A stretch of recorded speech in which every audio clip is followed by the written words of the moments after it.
400 years after their deaths, Sir Francis Drake and Sir Walter Raleigh are still two of Britain's great national heroes. They're remembered today as the loyal sea captains of Queen Elizabeth, adventurers who set sail across the world in search of honor and wealth, plundering the Spanish Main and discovering new worlds, laying the foundations of an empire. And at the time of the Spanish Armada, they came to England's rescue. But Drake and Raleigh's golden age of discovery and adventure, which we remember so fondly, was also a time of greed and ruthlessness, murder and treason. Today, they are heroes. Then, they were Elizabeth's pirates.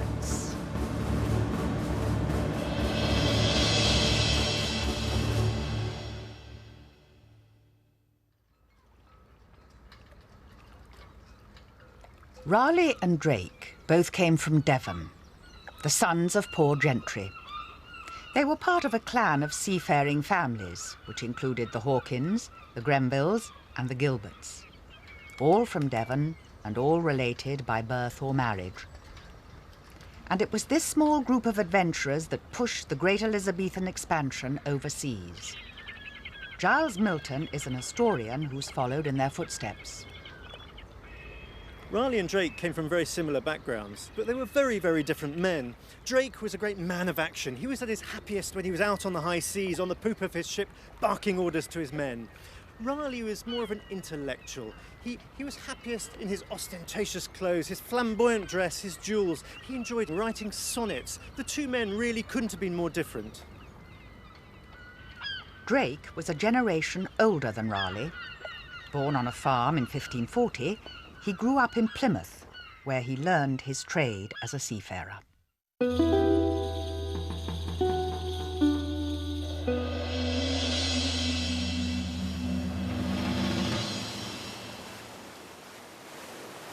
In his 20s, Drake became an entrepreneur with an ambition to get rich and with few moral scruples. He set up business with his cousin John Hawkins, transporting African slaves across the Atlantic in the hope of selling them to the Spanish colonies in the New World. But the Spanish Empire didn't welcome these British newcomers. In 1568, when they arrived with their cargo at San Juan de Ulua off the coast of Mexico, the Spanish opened fire.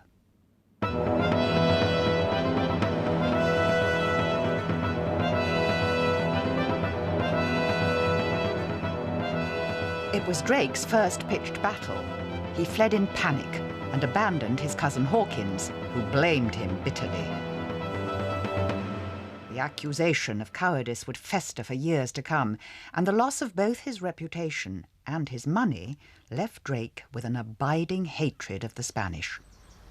For Drake, the bloodshed at San Juan ended any pretense that there could be trade between England and Spain.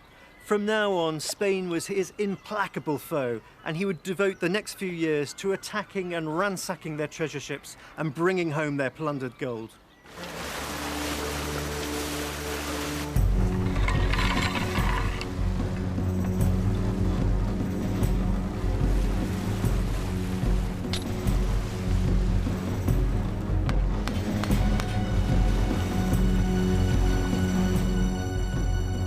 King Philip II of Spain was the most powerful man in the world.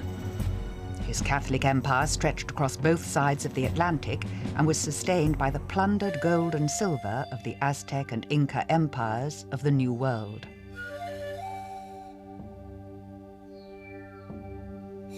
Drake, in his efforts to steal this treasure from the Spanish, was acting as a freelance. But he also had the connivance of his queen. Elizabeth, who ruled over a relatively poor and insignificant country, coveted Philip's gold just as much as Drake did. So she gave him a license. He wasn't a pirate. He was a privateer. Piracy is a criminal act. Privateering is the same activity, only with a license, with some kind of permission from a sovereign state. The Queen had given him a document that allowed him to go and attack enemy ships to bring home the treasure of Spain. For him, he wasn't a pirate. It was his patriotic duty what he was doing. He was attacking the enemy. Drake employed hit-and-run tactics across the West Indies. His fast mobile ships were scarcely bigger than a double-decker bus and could be crewed by a dozen men. He'd learned his lesson at San Juan and avoided set-piece battles. This was a form of seaborne guerrilla warfare at which Drake excelled. It's not necessarily a very bloody business, because most sailors aren't paid enough to die defending somebody else's property. You spot a comparatively small local ship. You chase it, you fire a shot across its bows, it surrenders, you take what you want off it, and you either took the ship and gave the crew a longboat, or you let them go, depending on which was the more profitable thing to do.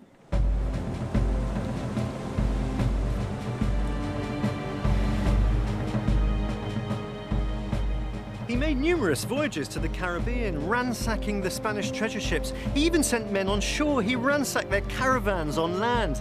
And in common with all pirates, although of course he wouldn't call himself a pirate, he buried his treasure on land and dug it up at a later date. Drake was earning a fearsome reputation throughout the Caribbean, and it was a notoriety he relished.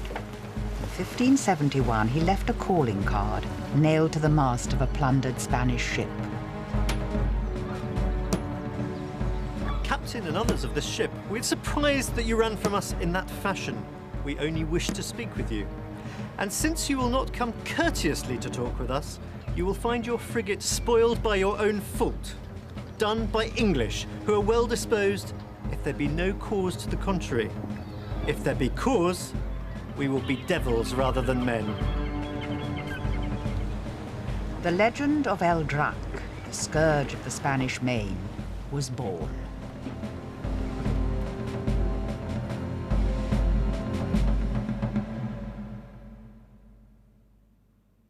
By now, even King Philip had heard of Francis Drake, and in 1577 his spies sent news that Drake had set sail once more in a fleet of 5 heavily armed ships. This was to be Drake's most daring voyage yet. This time he didn't sail for the West Indies, where Philip was expecting him. He headed south. His plan was to cross the Atlantic and then pass through the Straits of Magellan at the southern tip of South America. This was the gateway to the Pacific and the heart of Philip's empire, the unprotected gold and silver mines of Peru.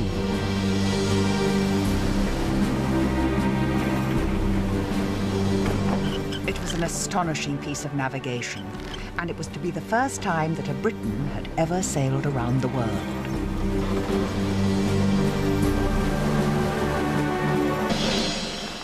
As far as the English were concerned, Drake had now disappeared off the edge of the map. All Philip had to go on was rumour. The Spanish had captured John Butler, a privateer who had sailed with Drake on a previous voyage. Before he was hanged, he was interrogated by the Spanish Inquisition.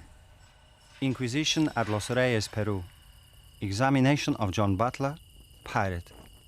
Questioned whether he knew of men who had entered the Strait of Magellan, he answered there was no man in England who had passed the equinoctial line towards the south, or who was planning to come. The witness thinks that if the Queen were to give a license to Captain Francisco Drake, he would certainly come and pass through the strait, because he is a very good mariner and pilot, and there is no better one than he in England who could accomplish this. It wasn't long before Philip discovered that Drake had indeed passed through the Straits of Magellan and was now heading straight for Peru, where Philip's officials began to panic. Their reports were sent back to Philip at the Escorial Palace in Spain. Philip was helpless and could only read of the events that were now taking place on the other side of the world. Don Francisco de Toledo, Viceroy of Peru. English pirates seized the vessel La Capitana and robbed from her a quantity of more than 14,000 pesos of gold and more than 1,700 jars of wine. Martin Enriquez, Viceroy of New Spain. I cannot understand how the English pirates came into this South Sea. Now your Majesty will see how important it is that we have security. Captain Juan Solano, Lieutenant Governor of Costa Rica. Captain Francisco has committed great robberies and carries as ballast 3 or 4 bound chests full of pieces of 8. Don Miguel de Araso y Aguiar. It is terrifying. This voyage and the boldness of this low man, the son of vile parents. There is scarcely anything left for him to plunder since he has made such a good haul.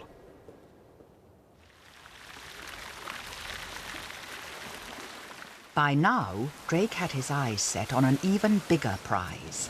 The Cacafuego, a cargo ship, was sailing along the coast of Peru.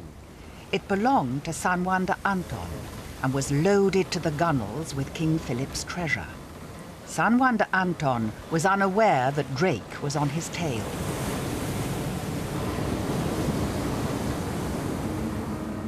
On the first day of March, about midday, in the vicinity of Cape San Francisco, I, San Juan de Anton, saw a ship which was navigating on the same course. Towards evening, she came nearer. I saluted, but they replied, "Strike sail!" And someone shouted, "Strike sail, Mr. Juan de Anton! If not, look out, for you'll be sent to the bottom."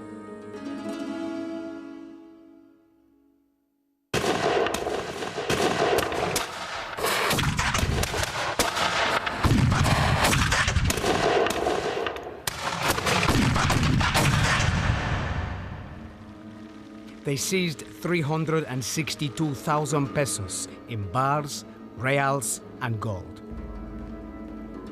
Francisco Drake embraced me, saying, "Have patience, for such is the usage of war."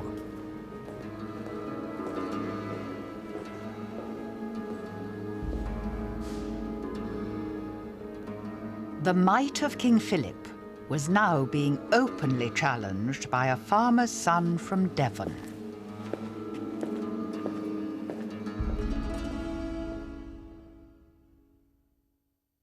Drake's circumnavigation of the world became one of the most celebrated feats in British maritime history.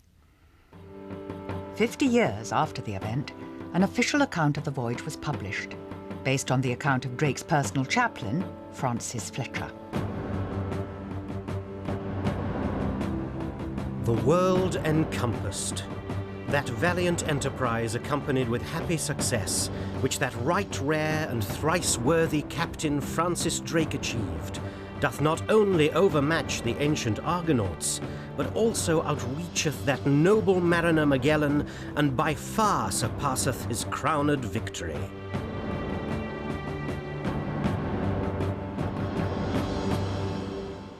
A very different and less heroic account of the voyage was written by John Cook, one of the sailors. He suggests that Drake, who wasn't educated, felt threatened by the other gentlemen officers. One of them could speak in foreign languages, and when faced with bad weather, Drake accused him of conjuring. His paranoia led to an incident which Fletcher, in his official account, chose to gloss over. The story begins on one of the ships in Drake's fleet. The captain is Thomas Doughty, and he's serving with Drake's brother. Now, he accuses Drake's brother of filching some of the ship's stores. When news of this reaches Drake, Drake explodes. He is furious that one of his captains can accuse his brother of stealing stuff from the ship. The accusations festered in Drake's mind, and by the time they reached South America, he decided to do something about it. He wanted to put Doughty on trial for his life. Drake convened a trial and appointed a jury, hand-picked from his own crew. Thomas Doughty is a conjurer, a seditious fellow, and a very bad and lewd fellow. I cannot tell from whence he came, but from the devil, I think. After something of a charade of a trial, Thomas Doughty was found guilty. Hardly a surprise, really. There was Drake in the background pulling all the strings. He said to them that they had two choices. Either they sailed back to England with Doughty on board, alive, or the other choice was to execute Doughty and continue on their voyage, which he promised them would bring them huge amounts of gold and would make them rich men. And now, my masters, consider what a great voyage we are like to make. The like was never made out of England. For the worst in this fleet shall become a gentleman. And if this voyage go not forward, which I cannot see how possibly it should if this man live, what a reproach it will be.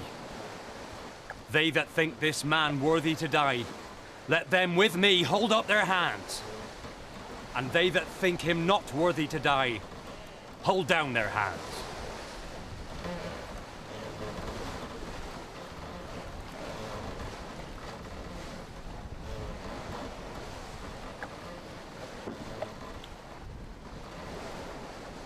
And one by one, the men slowly put up their hands, not wishing to disobey Drake's will.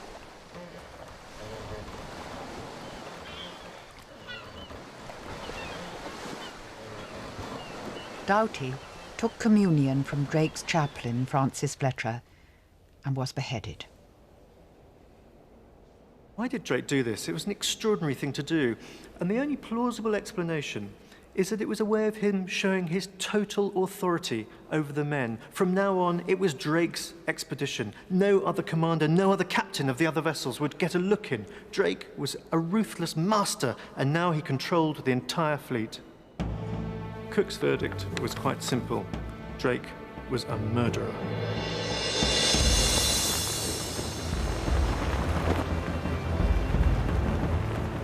As Drake ransacked his way up the Pacific coastline, he realized that he couldn't go back the way he'd come because the Spanish would be waiting for him. So he chose a different route home, across the Pacific and around the world.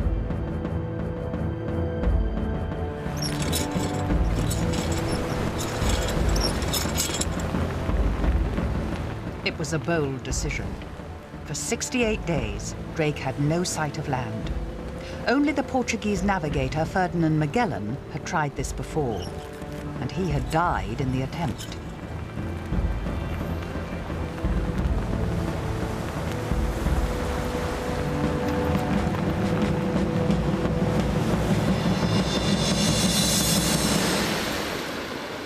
There was to be one more casualty of Drake's single-minded determination to succeed. On a deserted beach in the Spice Islands, Drake abandoned a black slave girl called Maria, who had been taken aboard his ship 7 months earlier. She was now heavily pregnant. Whether by Drake or by his crew, it isn't known. Clearly, Drake did not want anything or anyone to spoil the triumph of his voyage. After 3 years, Drake returned to Plymouth. He had so much stolen Spanish booty that the Queen was able to pay off her entire national debt. Drake was allowed to keep £10,000 for himself, equivalent today to several £1,000,000, and he probably helped himself to a lot more. But he broke his promise to his crew and gave them nothing.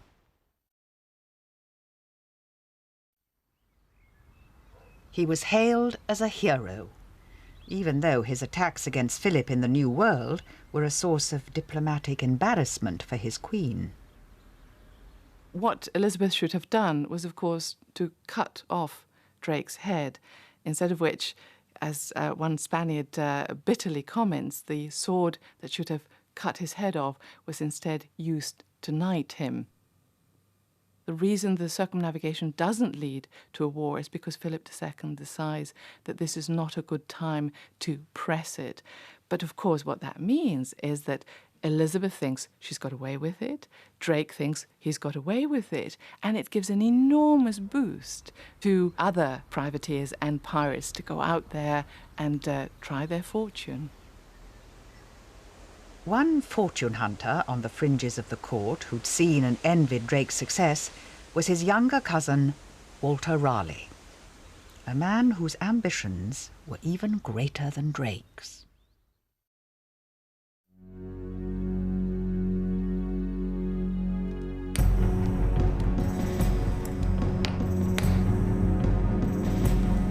Both Drake and Raleigh wanted to be rich. Both coveted Spanish gold. Drake achieved this as a sea captain and a man of action. Raleigh as a courtier and a schemer. Like his distant cousin, Raleigh came from a family of West Country farmers. To his dying day, he was said to speak broad Devonshire, and no matter how high he climbed on the social ladder, he was always regarded by those who looked down on him as a man on the make.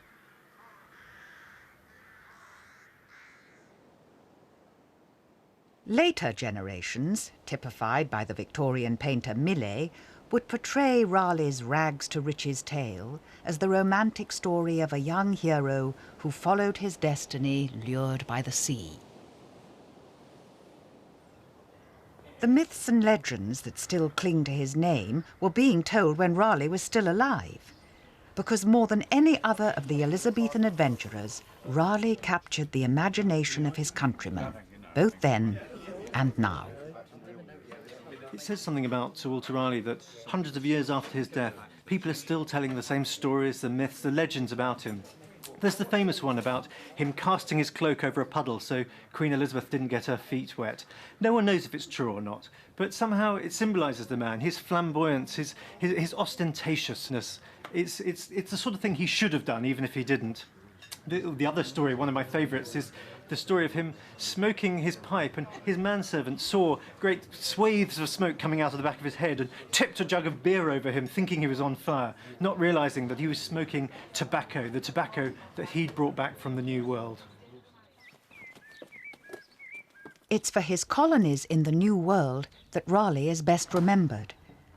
But it was in the religious wars of the Old World that the young Raleigh made his name, and in England's first colony, which wasn't in North America, but in Ireland.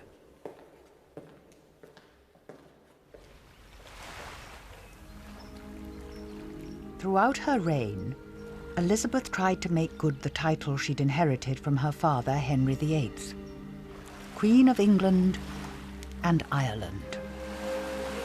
In 1580, there was a Catholic rebellion against her rule. A group of Spanish and Italian mercenaries, with the Pope's blessing, landed on the west coast of Ireland. The English army, which included young Captain Raleigh, marched west from Cork to confront them. Trapped at Dunanore, the Fort of Gold, the mercenaries surrendered. Raleigh was given orders to disarm the garrison and then massacre them.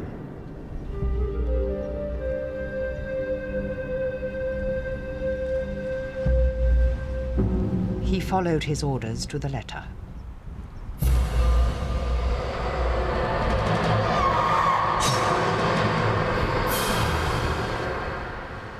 It's a ruthless performance, but there is reason behind it. This was a very unstable and weak government, which was terrified that Spanish intervention would tip the balance and render the whole Kingdom of Ireland uncontrollable. They therefore meant to make an example of those who tried to intervene.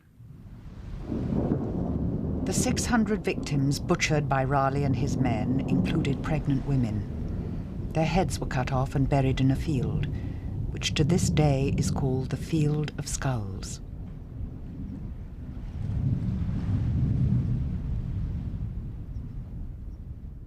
I see nothing at all to suggest that Raleigh scrupled over the shedding of a great deal of blood in this methodical, systematic slaughter of the garrison.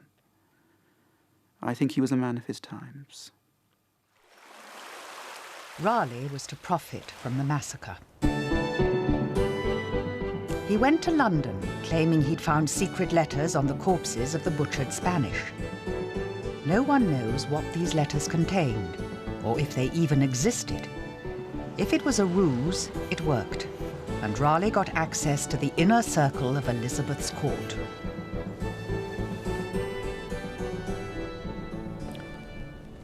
When Raleigh walked into the court, these were the men he met. These were the men he aspired to be. There was Sir Philip Sidney, courtier, scholar, soldier, poet, and charmer. There was Sir Christopher Hatton. He entranced the Queen with his dancing. She fell in love with him. And there was Robert Dudley, her sweet Robin. He was the one that came closest to marrying the Queen. And these were the men who held real power, dressed in their customary black. There was Lord Burleigh, a great pragmatist, a man of high principle. When Drake returned from his circumnavigation and tried to bribe his way into the court, Burleigh, the only one of all the courtiers, said he wouldn't receive stolen gold. And there was Sir Francis Walsingham, Elizabeth's principal spymaster. He was in charge of rooting out Catholic plots against the Queen's life. And here's Drake with his ruddy cheeks, just back from his circumnavigation of the globe. He looks a bit awkward in the stiff, silken costumes of the Elizabethan court.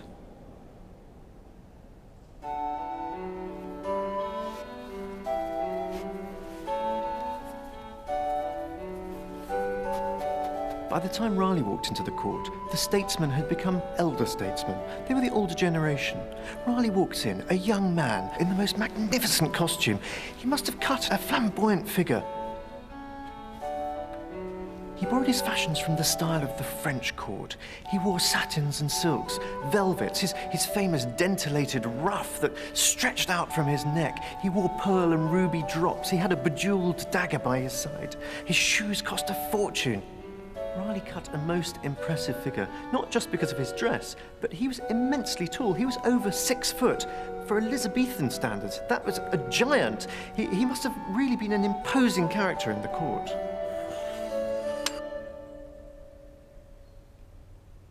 The Elizabethan court worked in a peculiar way. A sort of series of favours, the Queen favours. Everyone was fighting for the attention of the Queen, for the ear of the Queen. Raleigh wooed her, he charmed her, he flattered her, he wrote her verses. Here was a lady, she was in her 40s by this point. Raleigh was still a young man. You get the sense she couldn't believe she was being flattered by this young courtier. Raleigh, who was handsome, young and witty, achieved what Drake, the tongue-tied middle-aged sea captain, never could. Drake had to buy the favour of the Queen, but it was the Queen herself who showered young Walter with gifts. She gave him a monopoly over wine sales. He could charge every vintner in the country the right to sell wine. She gave him a monopoly over cloth. These were the foundations of Raleigh's vast fortune. He was totally dependent on the Queen for all of this. When he was 30, the Queen gave him a palace on the north bank of the Thames, downstream from Westminster. It had belonged to the Bishop of Durham, but Elizabeth took it from her bishop and gave it to her favourite instead. It was a drafty, mildewed sort of place, but Raleigh stripped it and brought in his own furniture and made it the most magnificent house in London. We have a description of his bedroom. His bed was covered in green velvets and lace, and it was encased in plumes of white feathers. He had liveried servants wearing chains of gold. He ate off platters of silver. It was a splendid place to live.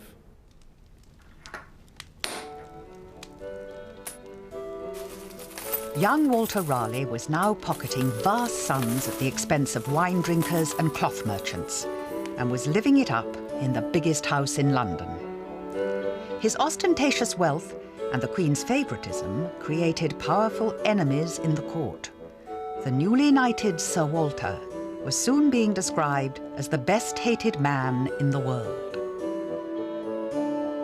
Raleigh's ambitions knew no bounds. He wanted to cash in on the massive profits and honours to be made from privateering. He didn't set sail himself, but he did become a financial backer of privateering expeditions, taking a slice of the loot when the ships returned to port, loaded with Spanish booty.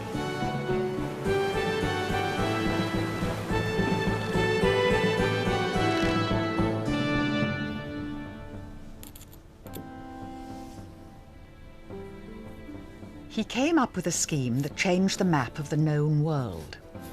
He decided to establish a foothold on the unexplored continent of North America. He thought it would be an ideal base for piracy and privateering.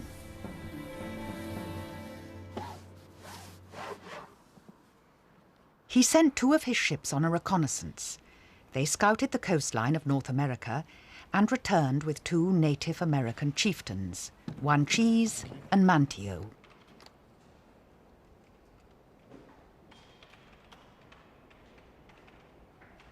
Raleigh was always a brilliant publicist, and he realised that having 2 native chieftains wandering around the streets of London would be a great idea.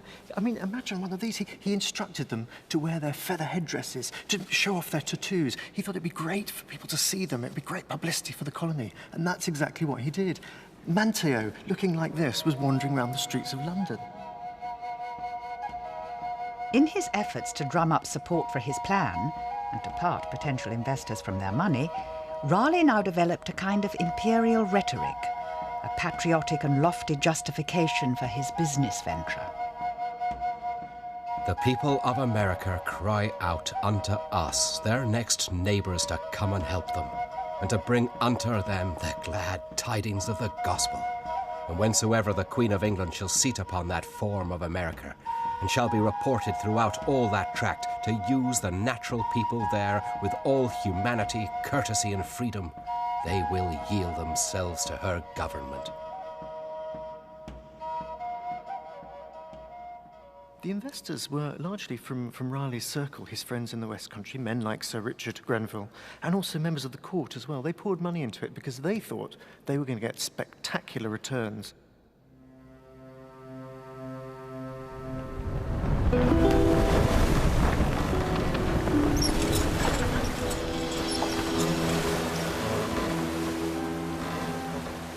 Raleigh didn't go to America himself, but in 1585 he sent 300 settlers across the Atlantic. After 10 weeks at sea, they landed at Roanoke.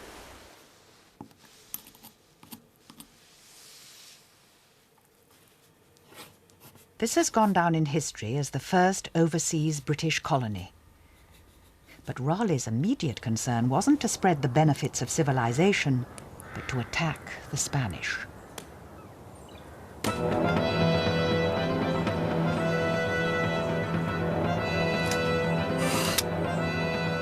If you touch Philip in the Caribbean, you touch the apple of his eye. For take away his treasure, which he hath almost entirely out of his West Indies, his whole bands of soldiers will soon be dismissed, his purpose defeated, his powers and strength diminished, his pride abated, and his tyranny utterly suppressed. The colonists were ferried to America by Sir Richard Grenville, a kinsman of Raleigh, a fearsome individual with an abiding hatred of Spain. On his return to England, he attacked one of the Spanish treasure ships he found en route and ransacked her. He brought her back to England, and she had on board 120,000 ducats. It paid for the entire operation. It showed that actually Raleigh's colony would be a fantastic base for privateering and piracy. But the colonists that Grenville had left on the shores of America were already in trouble. On day 1, their supplies were destroyed in a storm. They quarrelled with the Native Americans. Fighting broke out, and dozens were killed. Raleigh's grand plan degenerated into a brutal battle for survival. When new supplies arrived, Raleigh's colonists to a man chose to abandon North America and return home.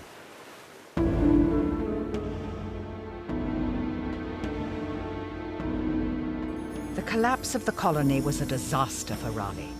Rather than lose face and his massive investment, he immediately began to make plans for a second colony and tried to persuade both himself and others of its certain success.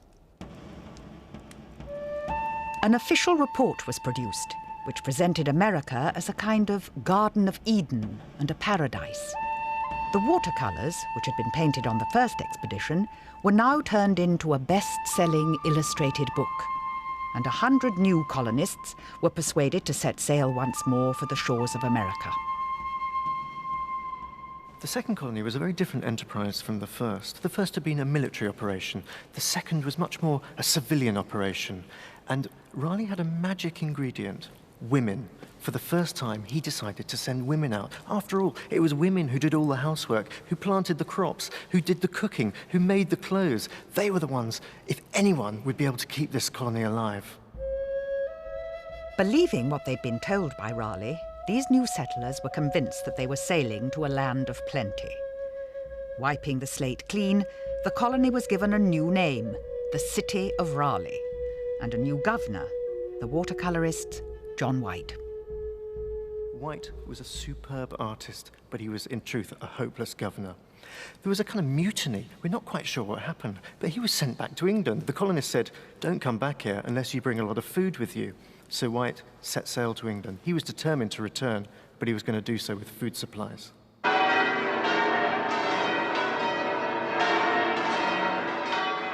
When White arrived in England, he discovered that war with Spain had broken out. England was threatened with invasion. White was trapped, and Raleigh's colonists were stranded on the other side of the Atlantic.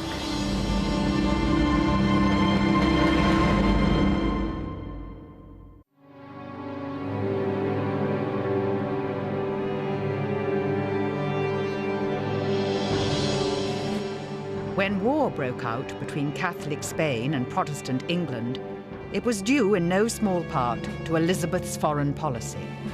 From where King Philip stood, that foreign policy seemed to consist of little more than piracy. I think England was considered a rogue state under Elizabeth. The way that she encourages and at times actively supports privateering and the way that she refuses to act against piracy is also a manifestation of her willingness to break the rules.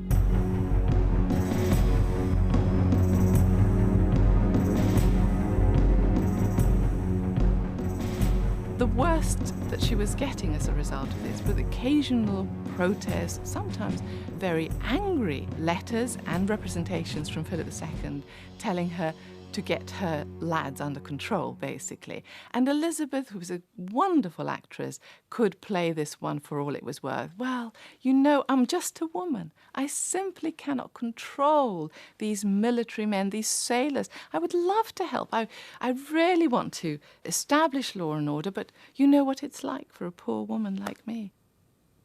After she had done this for a couple of decades, it's not perhaps surprising that she was a little bit cocky, that she thought she could get away with just pushing him a little bit further. In 1587, Elizabeth chose her favourite privateer, Francis Drake, to lead a surprise attack against Philip's fleet, which was anchored in the port of Cadiz. Drake, the master of hit-and-run tactics, burned and looted everything in sight, making away with more than 500,000 stolen ducats. Unleashing her privateers in this way, not just against the New World, but against Spain itself, raised the stakes so high that Burleigh, Elizabeth's chief secretary of state, wrote a letter of apology to Philip, in which he said that Drake had disobeyed the Queen's orders and was now in disgrace. The Queen, meanwhile, was helping herself to a share of the loot. This time, Philip had been pushed too far. Drake's privateering had finally helped to precipitate war.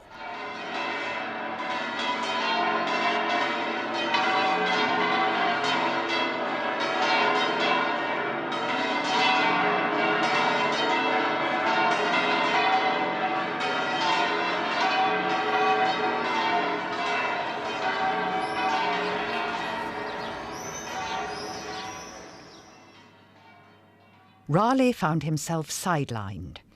Real power lay with the inner circle of the Privy Council, from which Raleigh was excluded. He was a courtier, not a politician. He craved power, and the Queen wouldn't give him any. His flattery got him so far, but no further. She is not taken in by Raleigh. I mean, she's attracted by him. She recognizes that he has great ability and a good mind, and she's a very clever woman. But she does not trust him. She thinks he's unstable, and she doesn't think his judgment is good. His political ambitions thwarted by Elizabeth, Raleigh may have begun to toy with the idea of betraying her. Raleigh's role in the great conflict with Spain is ambiguous. We don't quite know what was going on, what he was up to, but he got involved in a very murky episode involving a Spanish colonial governor. Raleigh had sent 2 of his privateering vessels into the Atlantic, and when they returned to England, they brought with them Sarmiento de Gamboa, one of Spain's colonial governors. Now, Raleigh took him hostage, kept him captive in his house, but he soon found that the 2 men had a lot in common. They got on rather well, and they used to discuss colonial projects with each other. What Raleigh then suggested is frankly bizarre. He suggested to Sarmiento that he wanted to enter the service of King Philip of Spain, that in effect he wanted to become an agent, a spy, working against Queen Elizabeth. He also said that he wanted to sell a ship or 2 to King Philip's navy. From the Spanish ambassador to King Philip II of Spain, 8th of January, 1587. Sarmiento had several conversations with Walter Raleigh, the Queen's favourite, and signified to him how wise it would be to offer his services to your Majesty, as the Queen's favour to him could not last long. Raleigh accepted the advice and asked Sarmiento to inform your Majesty of his willingness, if your Majesty would accept his services, to prevent the sailing of expeditions from England. He would, moreover, send a large ship of his own, heavily armed, to Spain and sell it to your Majesty for the sum of 5,000 crowns. Philip could hardly believe his ears. He couldn't believe that Raleigh, one of the greatest men in England, was offering to sell ships to him, the King of Spain. It just didn't add up. He couldn't work out if Raleigh was being naive or incredibly clever. He certainly wasn't going to have anything to do with it. He turned down the offer. King Philip II's reply, 31st of March, 1587. It will be well to try to keep Raleigh and to encourage him to impede the English armaments. But as for him sending to Spain the 2 ships he says he wants to sell, that is out of the question. We must stop him sending these ships, in case it is a pretense or trick, which is far from being improbable. In all of these negotiations, these people are playing a double game. They do keep their government informed, or the monarch informed, and they say that they are just doing it to string the other side along. And maybe they were, and maybe they were just testing the waters and seeing whether there wasn't a better deal there. Philip apparently didn't trust him any more than Elizabeth did. So Raleigh didn't switch sides, and the ship he'd promised to King Philip, he gave to Elizabeth instead. But she still didn't make him a privy councillor. A year later, Philip launched his great enterprise of England. On the 30th of July, 1588, the Spanish Armada was spotted off Plymouth Hoe. Raleigh was given a desk job. Drake was made Vice Admiral. Privateers had caused the war, and privateers were going to fight it.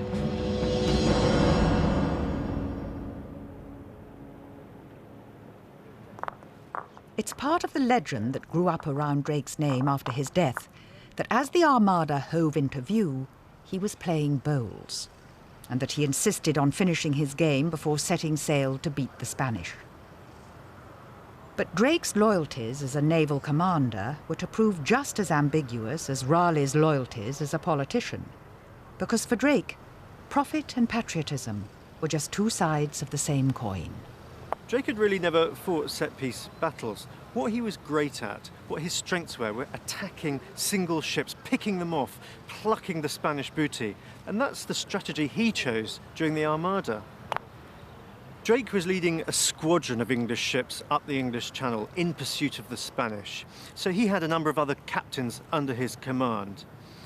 His task, or his job, was to have a lantern at the rear of his ship to lead the other ships behind him. But when the action commenced, the lantern on Drake's ship mysteriously extinguished itself. He disappeared. His other captains couldn't find him. They couldn't follow him. They had no idea where he'd gone. And it was only later that they discovered that Drake had gone after one of the Spanish vessels on his own, the Rosario. Just coincidentally, she happened to be the Spanish pay ship.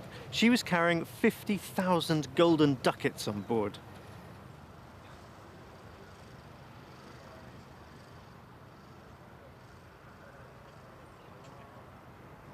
When they found out that he'd gone after the Spanish pay ship, they were furious. Sir Martin Frobisher, one of his captains, went so far as to say that he was a cowardly knave or a traitor. Now, those are pretty strong words for Elizabethan England. Drake was a man who would follow his own nose and his own interests over and above those of the Queen, or indeed, as in this case, the country. That's not to say that he wasn't a patriot, it's just to say he's an adventurer with very clear idea what his own best interests are, and he follows them. So I think it's entirely in character for a man who is very frequently on the wrong side of the law, you must remember. This is what he does, and what he does brilliantly. The Armada is essentially an escorted convoy, and the aim is to break through the very limited number of Spanish ships that ever meant to fire a cannon, which did all the fighting, if they could, to the targets inside that screen, which carried troops, guns, supplies, and money. And any of these would have represented a great loss to the prospective campaign if you could have destroyed them. So the man is doing his duty, which would also have been very profitable. But then that's the best kind of duty. The Armada was eventually defeated by a combination of good luck and bad weather. There was an indecisive battle off the coast of France. English fire ships dispersed the Spanish fleet, and a storm did the rest. Drake has ever since been fondly remembered as the man who was instrumental in defeating the Armada, even though at the time he was given little or no credit.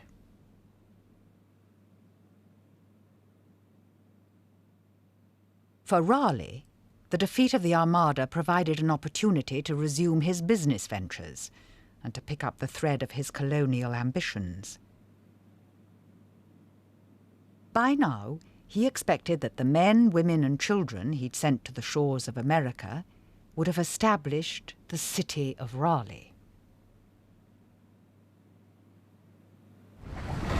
In 1589, he dispatched Governor John White back to America with supplies.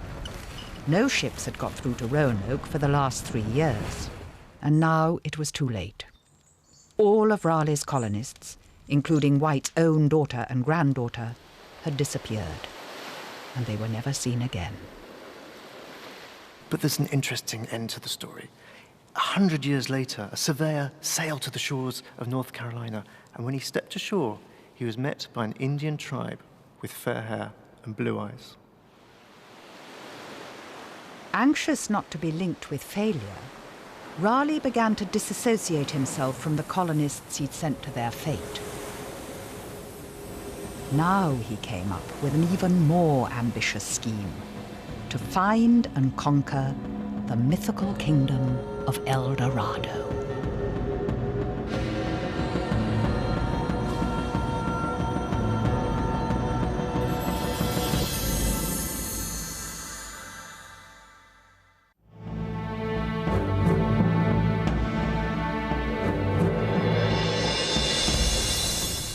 After the defeat of the Spanish Armada, there was a boom in privateering. 100 or more licenses were issued every year. The most notorious privateer of them all was still Sir Francis Drake, with a scar on his right cheek and a bullet wound in his leg to prove it. Now approaching 50 and middle-aged stoutness, he used the booty he'd stolen at sea to enhance his reputation on land. He hated being called a pirate. He craved respectability. And any Elizabethan gentleman wanting respectability bought one of these, a country pile. It's very fitting that Drake didn't choose just any country pile. He chose this, an old Catholic Cistercian abbey. The Spanish Catholics were his arch enemies. He ended up living in the nave of a Catholic church. He must have been lying there in his bed, thinking he'd done pretty well for himself. He became a Member of Parliament and Lord Mayor of Plymouth. But in London and at court, he was dogged by his humble origins. No matter what his pretensions, he was still the farmer's son who'd been born in a house with 2 rooms, one for the humans and the other for the animals. Drake tried so hard to be respectable. He dressed in the courtly costumes. He tried to get an entree into the court. He gave vast amounts of gold to the courtiers to try and buy their favours. They all took it, but they didn't really become his friends. He never really managed it like Raleigh did. In 1589, the Queen gave Drake orders to attack Lisbon. She wanted a repeat of his spectacular raid against Cadiz.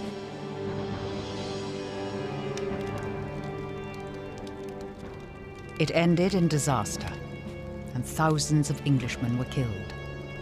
He was hauled before the Privy Council to answer for his mistakes.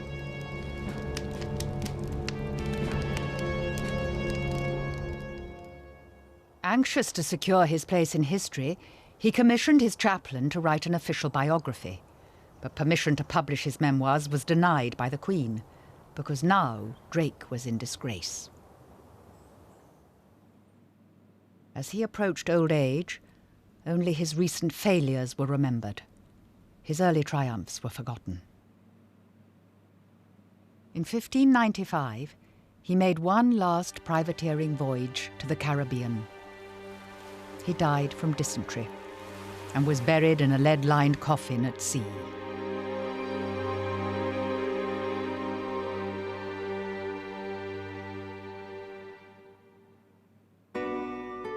Sir Walter Raleigh was still riding his luck. He was the most brilliant Renaissance courtier, and there was no one better at flattering the Virgin Queen. Praised be Diana's fair and harmless light. Praised be the dews wherewith she moists the ground. Praised be her beams, the glory of the night. Praised be her power, by which all powers abound. Praised be her nymphs with whom she decks the woods. Praised be her knights, in whom true honour lives. Praised be that force by which she moves the floods. Let that Diana shine, which all these gives. But by the 1590s, the Virgin Queen was no longer in the first flush of her youth. And Raleigh now committed political suicide by starting a liaison with Bess Throckmorton, one of Elizabeth's maids of honour. 100 years later, it was an episode that was still being told with relish by the 17th century gossip John Aubrey. One time, getting one of the maids of honour up against a tree in a wood, who seemed at first boarding to be something fearful of her honour and modest, she cried, "Sweet Sir Walter, what do you ask me? Will you undo me? Nay, sweet Sir Walter, sweet Sir Walter, Sir Walter!" At last, as the danger and the pleasure at the same time grew higher, she cried in the ecstasy, "Swisser watter, Swisser swatter!" She proved with child.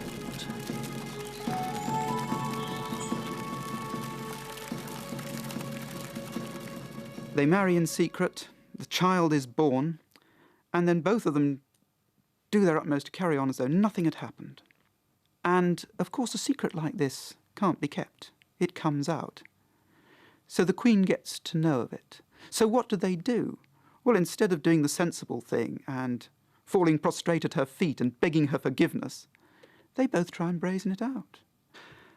And the Queen gives them both time. The Queen pays out the rope, if you like. But in the end, and they're still not showing any contrition whatsoever, she comes down hard on them. She puts them both in the Tower. No courtier married without Elizabeth's permission, let alone seduce one of her maids of honour. But his stay in the Tower was brief. One of Raleigh's privateering vessels had captured a huge amount of Spanish treasure. As soon as all the mariners realised that Raleigh was locked up in the Tower, they just helped themselves to the treasure and took it back to their own homes. The Queen was furious, and so were the court, and courtiers were sent down to try and recover all this gold, the jewels, everything on board. But the mariners wouldn't give it up. It took Raleigh. Raleigh was the only man who could get this treasure back. And so the Queen was forced to release Raleigh from the tower to recover all the booty that the mariners had run off with. Raleigh was free again, but in disgrace, and Elizabeth banished him to his country house in Dorset. But Raleigh was still desperately ambitious, and during these years of exile from the court, he began to plot his comeback. What he needed was a grand theatrical gesture, something that would capture the imagination of his queen, answer his critics at court, and pay him back handsomely. It was Sarmiento, Raleigh's one-time captive and friend, who first sowed the seed in Raleigh's mind of the kingdom of El Dorado.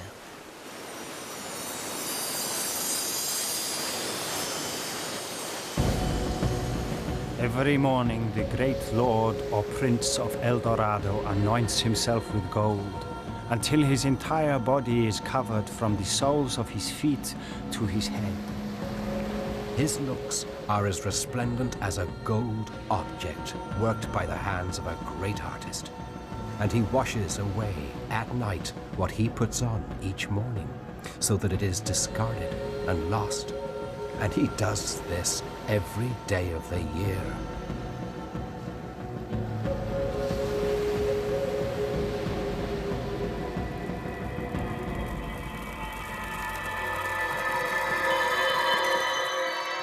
Raleigh convinced himself not only that El Dorado really did exist, but that he knew its precise location, and he was absolutely certain that he was the man to conquer it.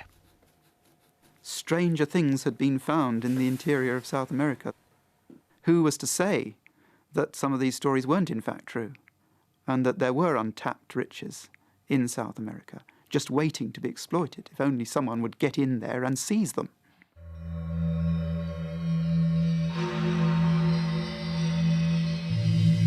For the first time in his life, Raleigh crossed the Atlantic. Arriving off the coast of Guyana, he journeyed up the Orinoco in search of El Dorado.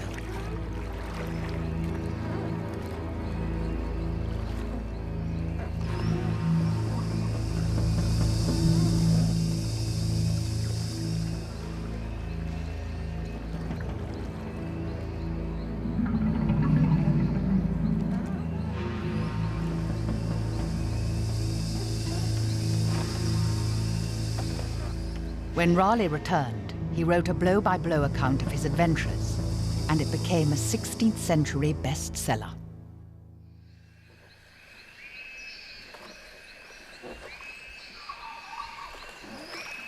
I wandered 400 miles into the said country by land and river.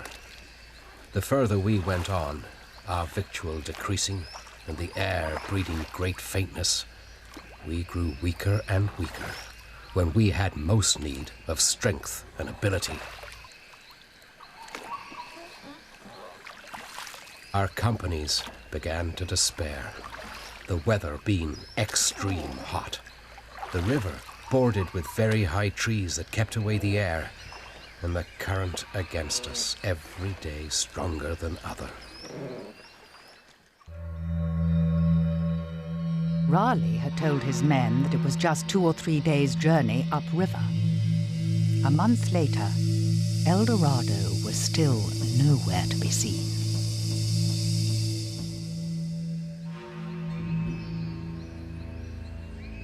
On the banks of the river, they met an Indian chieftain called Topiawari. He told them that he was 110 years old and that he knew of the Golden Man. I asked what nations those were which inhabited on the further side of the mountains.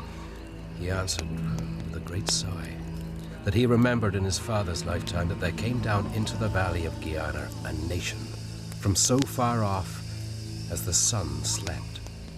They had slain and rooted out so many of the ancient people as there were leaves in the wood upon all the trees, and had now made themselves lords of all.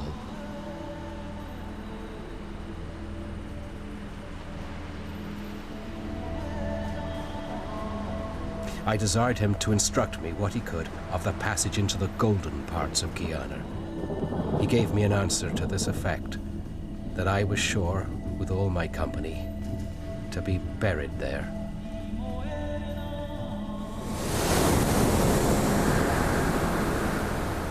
This was as far as Raleigh got. He went back to his ships with nothing more to show for his labours than a handful of fool's gold. On his return home, he was met with derision by members of the court. And the England he knew was about to change irrevocably.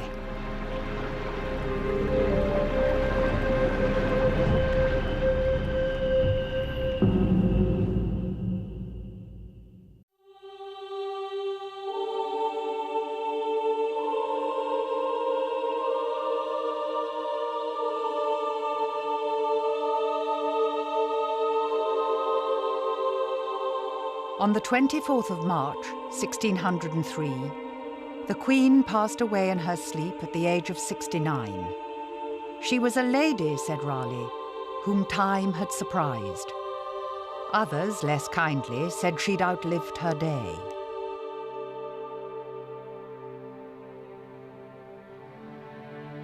Raleigh owed everything he had to Elizabeth, and now he was left to face the new reality under the new king, James I of England and 6th of Scotland.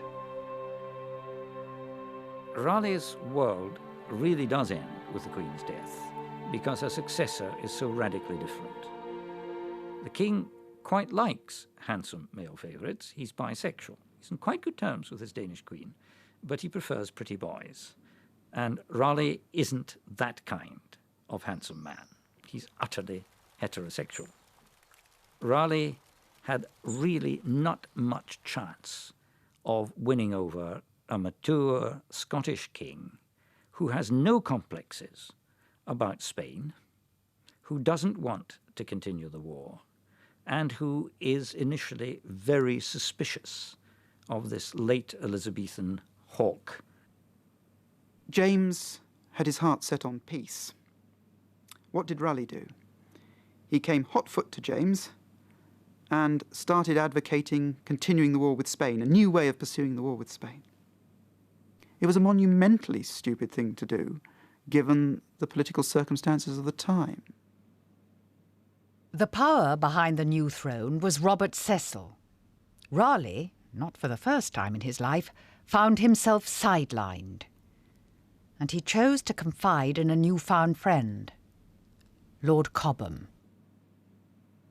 He denounced the king and his government. He discussed with Cobham the possibility of negotiating for a pension from Spain in return for intelligence. And he discussed possible landing places in England or Wales that an invading Spanish army might choose to land at.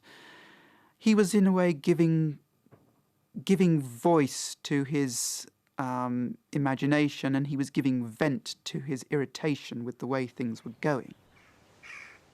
When Cecil got to hear of their plots, he threw them both into the Tower. Raleigh assumed he could talk his way out of it, but he couldn't, and he was charged with high treason.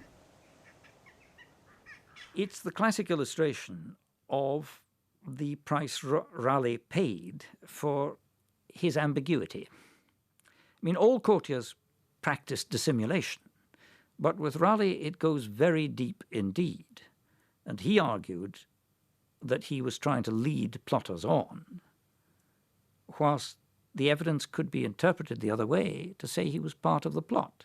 Who knows?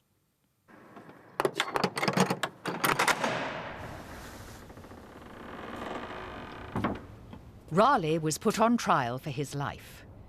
With a sense of the occasion, James decided that the trial should take place in Winchester Great Hall, under the medieval round table of King Arthur, the symbol of truth and honesty.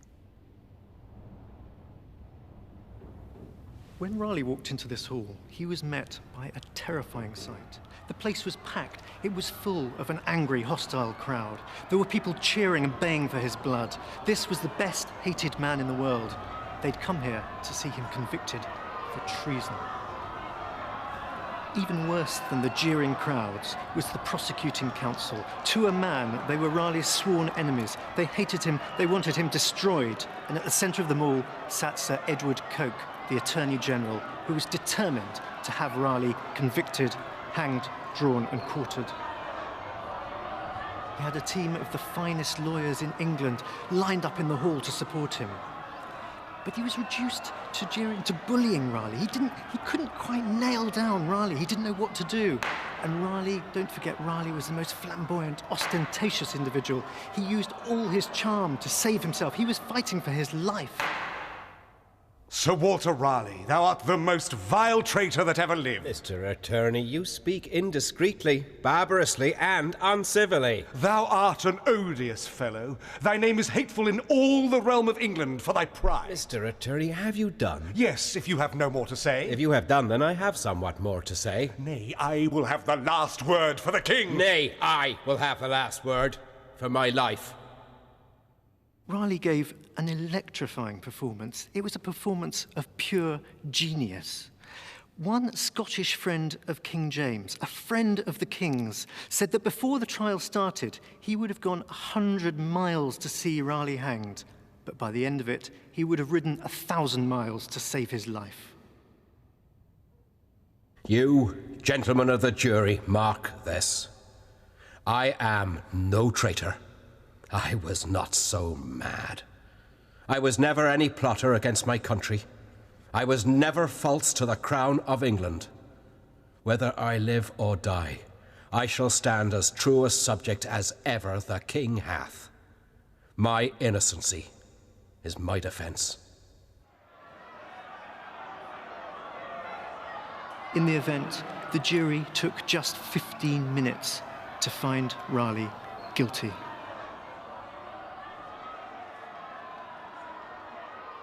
The much maligned jury, which considered for 15 minutes and then brought back the guilty verdict, actually returned the correct verdict in law. It was harsh, but it was just. The judgment of this court is that you shall be drawn upon a hurdle through the open streets to the place of execution, there to be hanged and cut down alive, and your body shall be opened, your heart and bowels plucked out, and your privy members cut off and thrown into the fire before your eyes.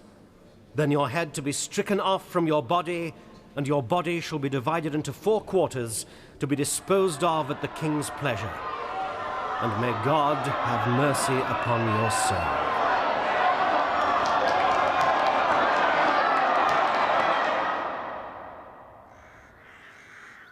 But James decided not to carry out the sentence straight away, and Raleigh was locked in the Bloody Tower to await his fate. Most people think he lived in some sort of dripping dungeon, but actually this place was quite comfortable. He even had his wife here. He conceived a son here, and he had friends regularly dropping in to talk about America and have a look over maps and plans. And you know, Raleigh was used to having a great army of servants to attend all his needs. Here, well, he had 3 to look after him. He didn't really like the lodgings here, so he decided to remodel them a bit. He put in a new ceiling, he changed the windows, he made it as comfortable as he could, and after the drafty Durham house in Sherborne, this place perhaps was quite cosy. He used to pop outside and have a little walk on the ramparts, and it became something of a sight for the capital. Londoners used to gather beneath the walls and watch its majestic Elizabethan, a relic of the past, as he walked up and down. Perhaps Raleigh grew rather fond of this room. I mean, it's a sort of archetypal Elizabethan study. He used to write at the desk. He actually wrote his monumental history of the world here. He used to study here. And even more amazingly, he used to give lessons here to the Prince of Wales, Prince Henry, who was King James I's son. King James was the one that sent him here. Raleigh grew old in the Tower. He passed his 60th birthday, and he suffered 2 strokes. And yet, after 12 years' imprisonment, he persuaded James to give him one last throw of the dice.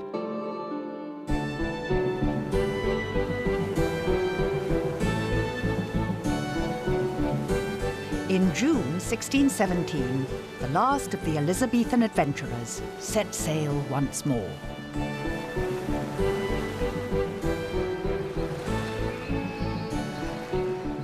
Raleigh had cut a deal with the king. He persuaded James that on his previous voyage to El Dorado, he discovered a gold mine in Guyana. It was a lie, but James, who was nearly bankrupt, was willing to believe him. And Raleigh, hoping for the best, went back to South America. Had he come back with vast amounts of gold, James would have forgiven everything. He was given orders on pain of death not to attack the Spanish. But when he arrived at the mouth of the Orinoco, he found the Spanish were waiting for him.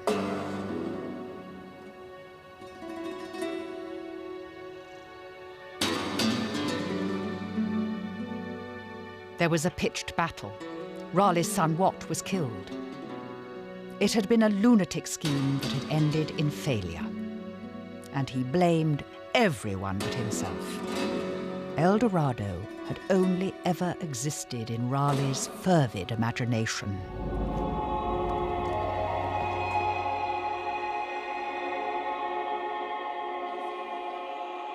His dreams of wealth and honor and his hopes of final redemption were now dead. The age of Elizabeth's pirates was at an end.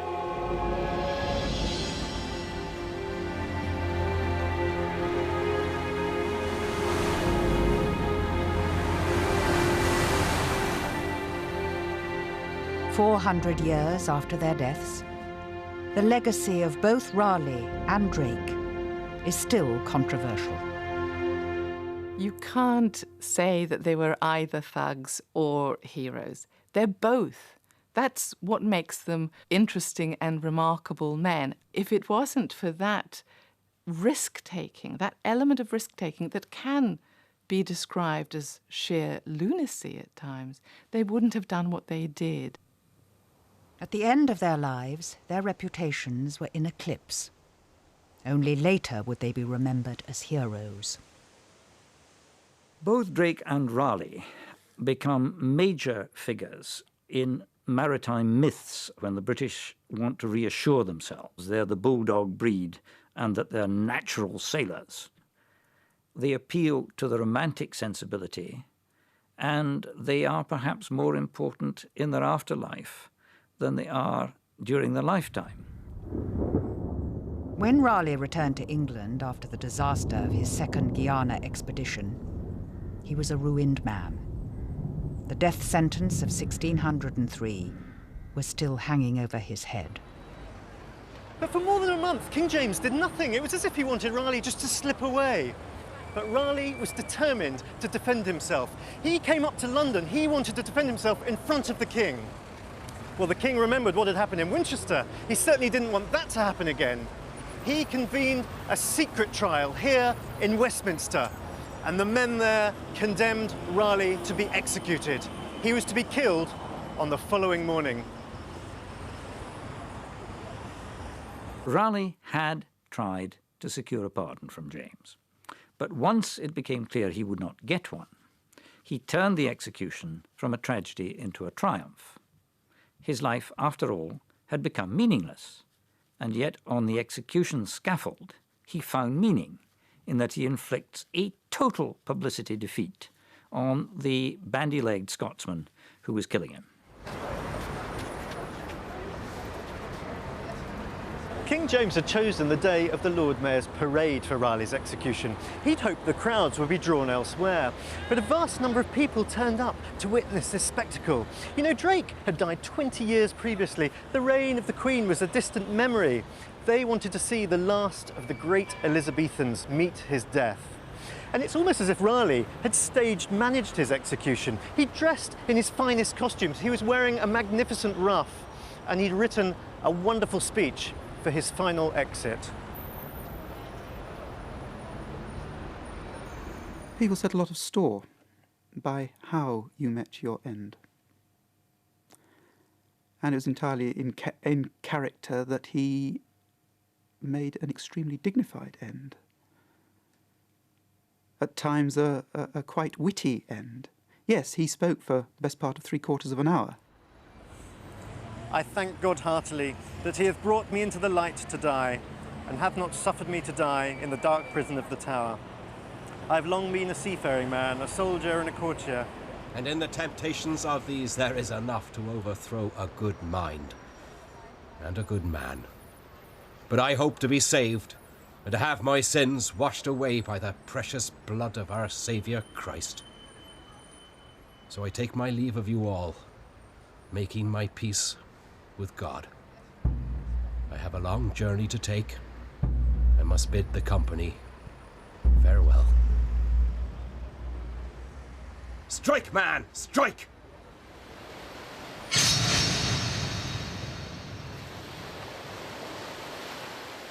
I perceive now that my death was determined from the very first day.